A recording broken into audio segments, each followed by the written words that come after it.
Hi, I'm Renee, and you are watching Classical Commentary.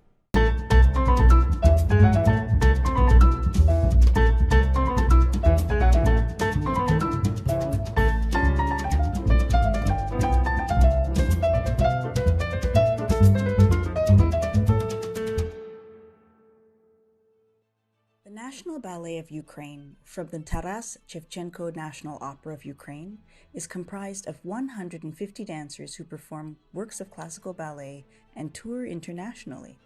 Currently, it has 24 ballets in its repertory and has had many notable dancers among its members. This Ukrainian ballet troupe is considered to be one of the world's top-ranked ballet companies. The National Ballet of Ukraine, it has a long history.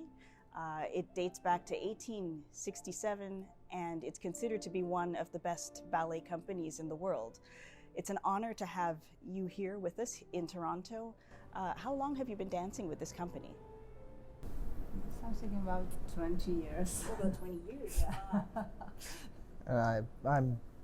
This is my 11th year with company. I wanted to ask you a little bit about the Vaganova method. It's a ballet technique that was invented by a legendary teacher who taught long ago at the school in Kiev where you train. What is it about the Vaganova method that is so special? It just simply simplicate the French school of ballet. And I don't think really we are studied on pure Vaganova method because of location of Ukraine and because of different schools of ballet. I think Kiev school of ballet are complete all different types of. It took all the best, pieces, little pieces from everything. schools, Part of French school, part from Italian school, part from Vaganova school. Because So our school, it's a bit different than pure Vaganova school. I see. So what other styles or what other methods do you learn at the National Ballet? It's it's very difficult to say because all these methods, their difference are so small, very, very teeny tiny type of trying to educate children so they will grow up like a ballet dancer. And this is so small, so you need to be a really, really professional to understand in looking to something and understand this is French, Italian, English, or Vaganova school. So I wanted to talk a little bit about the music. Music can move us in many ways. It's very powerful and it's very closely linked with dance. How does it influence you as a dancer? What effect does it have on both of you?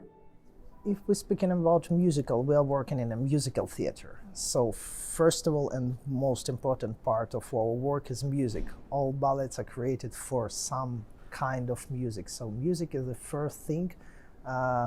In ideal world, your moves, your moves are just a translation of the music, if I can say this. So it's a very important thing. What place does music have for you in general as dancers? I'm not living without music. I always in my headphones. So I'm just a little bit like to keep out and rest. Yes, of course. Sometimes it's too much for me, and so I'm resting. Do you have any hobbies apart from ballet? I'm mother, so my hobby is my child. So yeah, I don't have so many time for hobbies now. Yeah, so. No, I have no any hobby.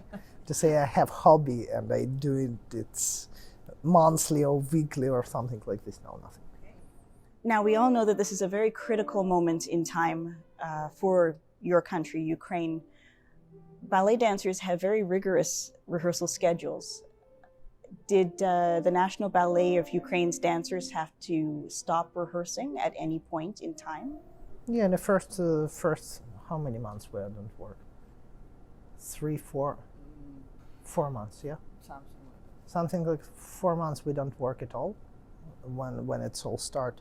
And after that, because we have alarms in Kiev, so, and it's change our schedule time to time. Yeah. To Kiev, so yeah. And even in time of performance, if we are still performing in Kiev, but if there is alarm in time of performance are stopped until alarm ends. Yeah. So the entire troupe of the National Ballet of Ukraine consists of 150 members altogether? I think right now it's around 100. Around 100. And they're on tour in different parts of the world? No, they all in Kiev right now. They're all in Kiev? Yeah.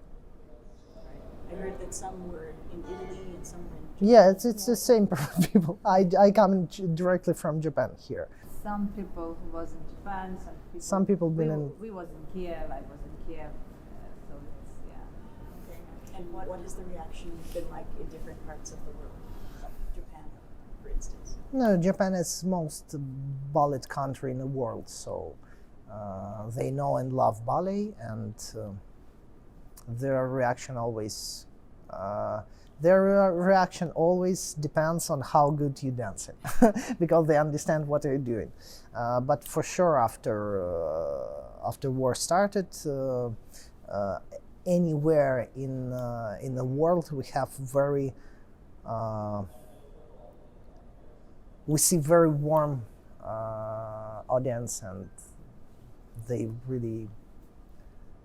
in Japan, they are thinking to come into performance. They're already helping Ukrainian ballet. As I understand it, the National Ballet of Ukraine is not only on tour at this time, it is still fully operational back in Kiev, Ukraine. There are concerts, regular performance schedules that take place. What is the audience turnout like? Incredible.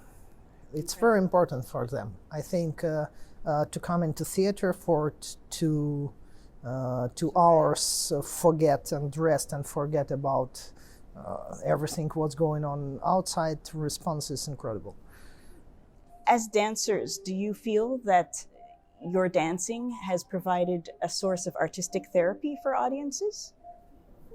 Yeah, I think so. Yeah. I think so. Now the people need it, yeah. They waiting this, the audience full. Yeah. Full? Yeah. In 2022, the National Ballet of Ukraine held a ballet benefit concert. This was to raise funds for humanitarian aid in Ukraine. This was broadcast worldwide by PBS, and I was wondering if you were part of that performance. What was that experience like? It was incredible experience, and how it's all worked. And we can say here, one more time, thank you to Mark McMurrin who organized everything. We are fundraised a huge amount of money, almost almost $1 million from one concert. So, and all this money will send to some organization who are working with people in need. How do you think that your role as an artist and as a ballet dancer has changed since the events of 2022? It's a difficult question. It's a very difficult question because I can say just one thing. All my artistic life, I'm thinking about ballet, that is ballet, art and politics cannot go in together. After everything starting in February, if you're going on stage like Ukrainian dancers, it's cannot be just an art action. It's going, even if you're not dancing at a show like tonight, like a fundraise concert, if you're just going on stage like Ukrainian dancing somewhere aboard Ukraine, this is your politics action more than art action. Ukraine has held the world's attention since 2022, and since that time you've been touring, and for you personally, on a personal level, Has dancing become a way of expressing difficult emotions and feelings? For me personally, in my work, what is this? It's nothing change.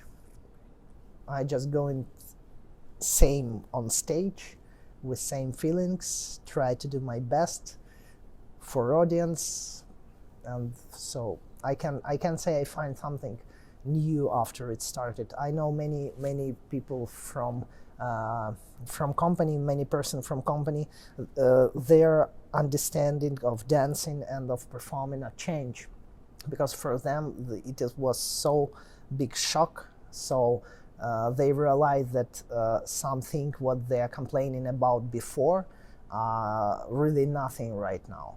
And they all realize, many people realize that every your show may be the last show. Not because you will killed, but because in any time theater can be just closed one more time, and something can happen. That's why I think many dancers from the company start to work in different and express different and feel different. So the National Ballet of Ukraine is touring with this ballet called Nadia, which means hope. There are many people who will be coming to support this ballet, some of whom are ballet aficionados and others who may not know much about ballet. But what do you hope that people take away from this entire experience? I think it is a great idea to have fundraising with concert like this, because audience who want to, not audience and Canadians who want to support Ukraine, when they come to the show and they look in our show, we hope everything going great, and they realize and understand what directly they support for. So I think this is very important thing. You're watching Classical Commentary. We are here with representatives of the National Ballet of Ukraine. Thank you so much for being here with us in Toronto, joining us on this interview and sharing your grace, strength, and resilience with the Canadian public. The National Ballet of Ukraine is here live in Toronto from January 24th to 27th. See them live at CAA Ed Mirvish Theatre, downtown Toronto at 244 Victoria Street. Tickets and information can be found online at www.mirvish.com.